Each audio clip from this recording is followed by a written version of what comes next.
Miss world పోటీలో కీలకమైన head to head challenge ఫైనల్లో న్యాయ నిర్ణేతలు అడిగిన ప్రశ్నలకు ముద్దుగుమ్మలిచ్చిన సమాధానం ఏంటి? తెలంగాణ రాష్ట్రంపై సుందరిమణులు ఏమంటున్నారు?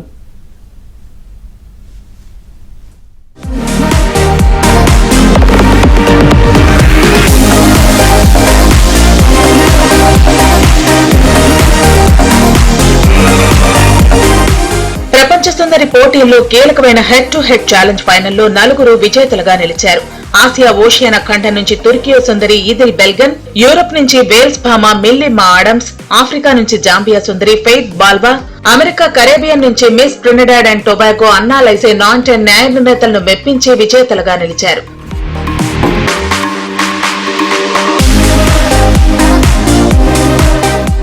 హైదరాబాద్ ట్రైడెంట్ హోటల్లో జరిగిన హెడ్ టు హెడ్ ఛాలెంజ్ ఫైనల్లో ఒక్కో ఖండం నుంచి 5 చొప్పున మొత్తం 20 మంది పోటీ పడ్డారు. వీరిలో నుంచి తదుపరి రౌండ్ కు ప్రతి ఖండం నుంచి ఇద్దరిని ఎంపిక చేసి వారి వాగ్ధాటి, మేధస్సు, సామాజిక దృక్కోణం ఆధారంగా ఒక్కో ఖండం తరపున ఒక్కొక్కరిని విజేతగా ప్రకటించారు.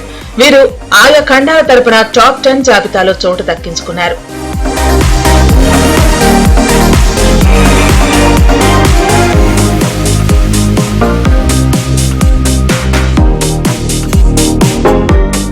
హెడ్ టు హెడ్ ఛాలెంజ్ ఫైనల్లో వివిధ ఖండాల నుంచి వచ్చిన అందాల భామలు తెలంగాణ రాష్ట్రాన్ని, హైదరాబాద్ నగరాన్ని ప్రశంసలతో ముంచెత్తారు.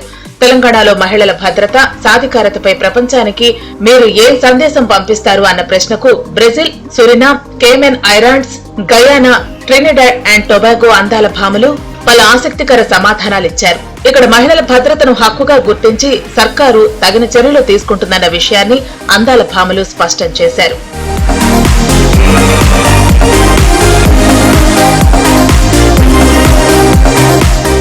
హైదరాబాద్ వీధుల్లో మహిళలు రాత్రిపూట స్వేచ్ఛగా తిరగటం ఆశ్చర్యం కలిగించిందని, ఇది సురక్షిత నగరానికి ప్రతీక అని ప్రపంచ సుందరిమణులు చెప్పారు. తెలంగాణ రాష్ట్రాన్ని ప్రపంచానికి ఎలా పరిచయం చేస్తారు అన్న ప్రశ్నకు సాంకేతికత, వైద్య రంగాల్లో అభివృద్ధి చెందటమే కాకుండా మహిళల హక్కులు, విద్య, సాధికారతకు అత్యున్నత ప్రాధాన్యమిచ్చే రాష్ట్రంగా పోటీదారులు రాష్ట్రాన్ని అభివర్ణించారు.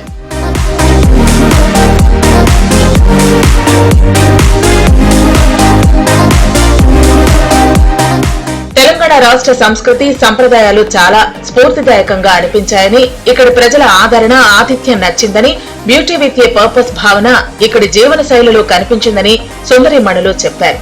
తన దేశానికి ల్యాండ్ ఆఫ్ సన్షైన్ అనే పేరు ఉంది. ఆ పేరు తెలంగాణకు చక్కగా సరిపోతుందని ట్రినిడాడ్ సుందరి అన్నారు.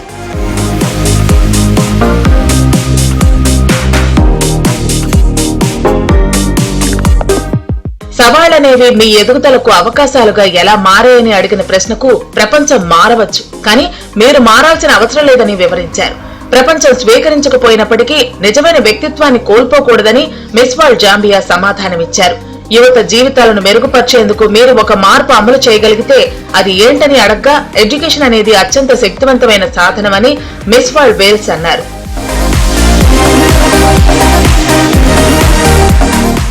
Beauty with a purpose project తో పనిచేయటం మీ దృక్పథాన్ని ఏ విధంగా మార్చిందని అడగ్గా, క్యాన్సర్ తో తన తల్లిని కోల్పోయిన ఆంకాలజిస్ట్ మిస్ వరల్డ్ తుర్కియే తన దేశంలో క్యాన్సర్ అవగాహనకు మద్దతు ఇస్తున్నారని వివరించారు. వాతావరణ మార్పుపై అభిప్రాయం అడగ్గా, తాను ప్రకృతితో నిండిన భూమి నుంచి వచ్చానని, నేచర్ ను ప్రేమిస్తూ కాపాడుకుంటానన్నారు. పర్యావరణంతో తిరిగి అనుసంధానం కావటానికి మొక్కలు నాటే కార్యక్రమాన్ని చేపట్టానన్నారు. చిన్న అడుగులు సైతం స్థిరమైన భవిష్యత్తును నిర్మిస్తాయని Miss World Trinidad and Tobago జవాబిచ్చారు.